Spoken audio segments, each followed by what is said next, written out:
So some examples of finding these antiderivatives. So I'm going to go ahead and be doing some examples of particular solutions because this involves a general solution first and then finding the plus c. So the big thing to remember is anytime I take an antiderivative, I have to stick a plus c on the end until I'm able to figure out that constant. So let's say f prime of x equals the sine of x, and f must pass through 0, 2. So the first thing I need to do is find the general solution. So I start by asking myself, what has a derivative of sine? And the first thing that pops in my head is cosine of x. But now I pause. The lovely thing about antiderivatives is I can always check them by taking the derivative. So if I take the derivative of cosine of x, I get negative sine of x.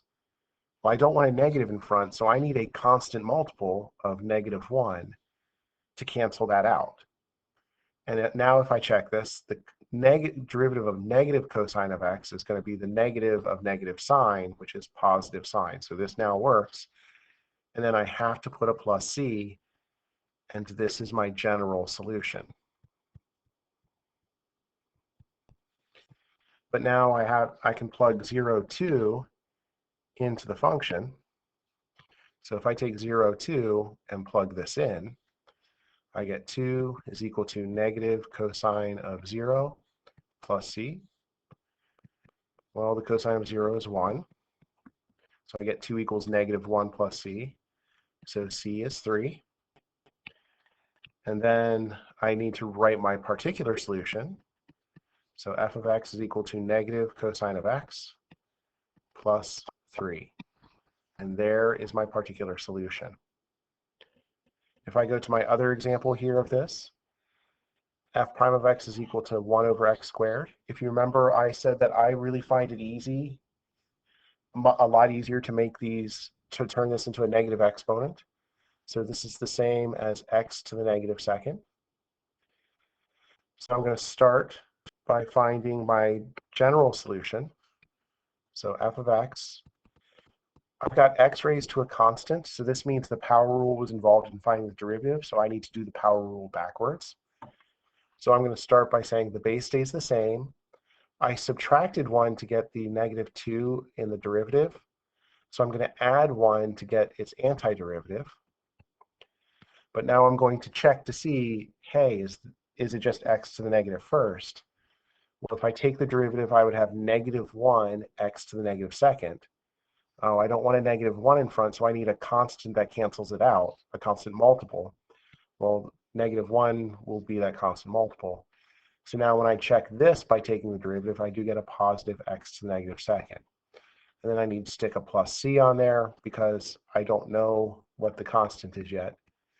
And there is my general solution. To find the plus c, I go ahead and stick 6, -3 in for the x and the function value.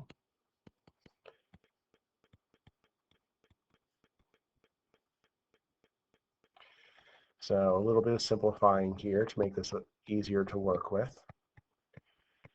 To solve for c, I'm going to add 1/6 to both sides. So I get -17/6 for c. And I can now write my particular solution that f of x is equal to -1 over x minus 17/6. And there is my particular solution. Where we could see this is we can revisit motion. So let's say we have an acceleration of 9.8 meters per second squared. Acceleration due to gravity at sea level, ignoring wind air resistance. And the initial velocity of 1 meter per second. I know in physics class they have equations already made for these that you could memorize to fill in the different information, but that's just kind of annoying. So we're going to pretend this is an object that is falling, or technically it's being tossed down. So if I want to find the velocity function, what I have to remember is that acceleration is the derivative of velocity, which I am told is 9.8 meters per second squared. So I need the antiderivative of 9.8. Well, the antiderivative would be 9.8. I'm going to use t for time plus c,